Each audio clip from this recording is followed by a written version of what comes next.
we go. I think part of my job when I get back to Wisconsin is I try to translate what happens inside the Beltway to real English.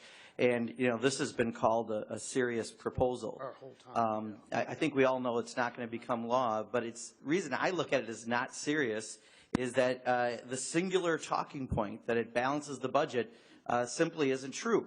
Either you look at the Affordable Care Act, you repeal all the benefits of the Affordable Care Act, but you're keeping all the revenue and the savings, which simply isn't real or true.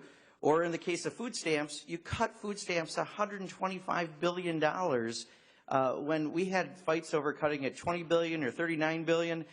This is so out of reality that this just isn't a serious proposal. So there's plenty of ways to look at it and say it's not serious. On the other hand, it's very serious in the consequences to real people and what it means to real people. The chairman called this a win-win. Well, if you're the 1%, it's a win, and maybe if you're in the second percentile, it's a win. But for the other 98%, you're going to lose out. Seniors lose out, the middle class loses out, students lose out, and small businesses lose out.